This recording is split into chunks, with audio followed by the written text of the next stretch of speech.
अस्सलामुअलैकुम, कैसे हैं आप सब लोग। उम्मीद करती हूँ आप सब भी खैरियत से होंगे और मेरी रेसिपी को खूब इंजॉय कर रहे होंगे। आज हम बनाएंगे दाल चना और छिलके वाली मूंग दाल की रेसिपी, जो कि बहुत ही मज़े की होने वाली है। अगर आपने ये दाल अभी तक ट्राई नहीं की तो आज ही इस रेसिपी को बनाइए और खूब इंजॉय कीजिए।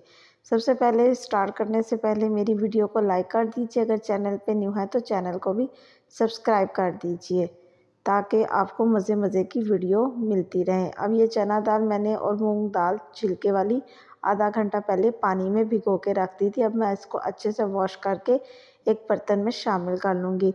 यहाँ पे मैंने 1 कप चना दाल ली और आधा कप मैंने यहाँ पे छिलके वाली मूंग दाल ली है और 1 गिलास में इसमें शामिल कर दूँगी पानी। और एक बड़े साइज़ का मैं कटिंग करके इसमें टमाटर शामिल कर लूँगी और एक बड़े साइज़ का मैं कटिंग करके इसमें प्याज शामिल कर लूँगी। ये आप देख सकते हैं, ये दोनों चीज़ें मैंने इसमें शामिल कर दी हैं।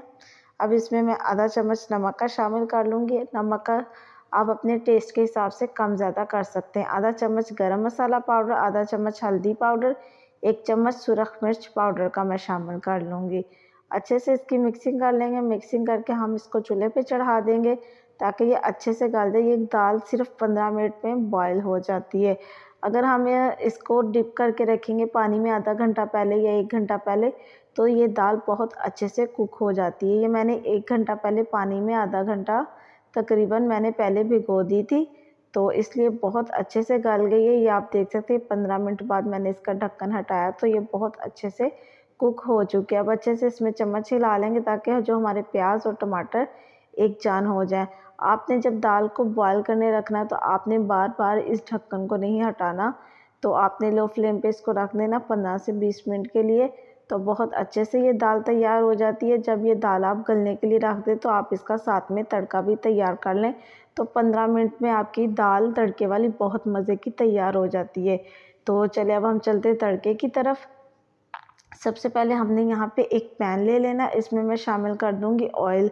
आप ऑयल ले लें या घी। यहाँ पे मैंने 1 से 1.5 कप मैंने ऑयल लिया है, क्योंकि इस दाल में ऑयल का इस्तेमाल ज़्यादा होता है। तो हमने इसको गरम नहीं करना, गरम किए बिन नीम गरम मैंने तकरीबन यहाँ पे किया। तो यहाँ पे मैं 1 चम्मच ज़ीरा का शामिल कर लूँगी। सफ़ेद ज़ीरा हमने ले लेना है। 1 चम्मच बड़ा मैं इसमें शामिल करूँगी अदरक लहसुन का भर के अच्छे से। तो दाल में आप ख़्याल किया करें, अदरक लहसुन का इस्तेमाल ज़्यादा होता है तो ज़्यादा ही किया करें, इससे बहुत ही अच्छा टेस्ट आता है दाल में।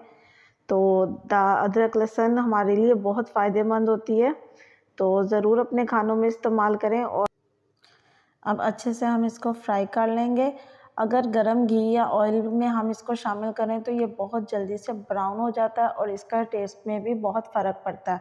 तो आप फुल गरम घी या ऑयल में तड़का ना लगाया करें, इससे चीज़ें अच्छे से फ्राई नहीं होती है। आप देखिए अब अच्छे से मैं इसको भून लूँगी, तो इससे में बहुत ही अच्छा सा कलर आ जाएगा। इस स्टेज पे माशाल्लाह बहुत ही अच्छी खुशबू आ रही है, तो ज़ुबान खुद ब खुद माशाल्लाह सुबहान अल्लाह कहने पे मजबूर हो जाती है। जब इतनी अच्छी खुशबू आ रही हो तो मुसलमान को तो हमेशा चाहिए कि अल्लाह का शुक्र अदा करते रहना। तो यहाँ पे मैंने 5 अदद गोल वाली मिर्चें ले ली और 5 अदद ही यहाँ पे मैंने सब्ज़ मिर्चें ले ली हैं। तो आप यहाँ पे खाली सब्ज़ मिर्चों का भी इस्तेमाल कर सकते हैं और खाली लाल मिर्चों का भी, आपको जो पसंद है। मुझे दोनों पसंद है तो मैंने दोनों ही शामिल की, आप भी दोनों शामिल कीजिएगा, बहुत ही अच्छा टेस्ट आता है। तो अब यहाँ पे मैं ये जो दाल बॉयल की थी ये इस तड़के में शामिल कर लूँगी। हमने तड़के को दाल में नहीं शामिल करना, हमने तड़के के अंदर को दाल शामिल कर लेनी जो हमने बॉयल की थी। अच्छे से इसको मिक्स कर लेंगे। तो अच्छे से इसकी मिक्सिंग करने के बाद हम इसको ढक के रख देंगे। तकरीबन मैं इसको 5 मिनट के लिए ढक के रख दूँगी ताकि ये अच्छे से बन जाए। आप देख सकते हैं माशाल्लाह इसकी बहुत ही अच्छी लुक आई है। ये जितनी प्यारी इसकी लुक आई है उतनी ही ये खाने में टेस्टी बनी है। तो अगर आपने अभी तक ये रेसिपी ट्राई नहीं की तो ज़रूर ट्राई कीजिएगा और मुझे दुआ में याद रखिएगा। बहुत ही ज़बरदस्त ये रेसिपी बनती है, तो आपने इस वीडियो को बिल्कुल भी स्किप नहीं करना, फुल वॉच करनी है।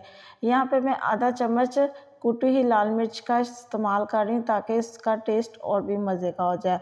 और साथ में हमने इसके बॉयल राइस तैयार कर लिए हैं, बिल्कुल सिंपल मैंने नमक डाल के ये राइस तैयार कर लिए। और यहाँ पे मैंने चॉप सैलेड ले लिया जो कि बिल्कुल मैंने बारीक कटिंग किया, आप देख सकते हैं। और आप ये दाल की भी लुक चेक कर सकते हैं कितनी ज़बरदस्त आई है। इसको मैंने धनिया के साथ गार्निशिंग इसकी कर ली है। ये आप देख सकते हैं, आपको लुक से अंदाज़ा हो रहा होगा कि ये कितनी टेस्टी दाल तैयार हुई है। यहाँ पे 1 कप मैंने चना दाल ली थी और आधा कप मैंने छिलके वाली मूंग दाल ली थी। तो इस तरह से बहुत ही मज़े की रेसिपी तैयार होती है, तो आपने भी ज़रूर तैयार करनी है। आप इसकी लुक चेक करें, ये जितनी प्यारी इसकी लुक आई है उससे डबल ये मज़े की तैयार हुई थी। तो मेरे तो घर में सब ने इस दाल की तारीफ़ की थी, तो ज़रूर आपको भी पसंद आएगी। तो आप ज़रूर एक बार मेरे कहने पे इस तरह से ये दाल तैयार करें, बहुत ही मज़े की तैयार होगी। ये आप चेक करें, इस तरह से मैंने सर्विंग कर ली है। ये गरमा-गरम तंदूर की रोटी के साथ भी ये दाल बहुत ही मज़े की लगती है। तो मैंने तो इसके साथ बॉइल्ड राइस तैयार किए हैं। जो ख़वातीन होती हैं उन्हें तो दाल चावल का बहुत ही क्रेज़ होता है, तो मुझे तो दाल चावल बहुत ही पसंद है। तो मर्द हज़रात का तो मुझे पता नहीं, लेकिन ख़वातीन मोस्टली दाल चावल बहुत शौक़ से खाती हैं, बहुत शौक़ से पसंद करती हैं। तो बच्चे भी पसंद करते हैं दाल चावल को।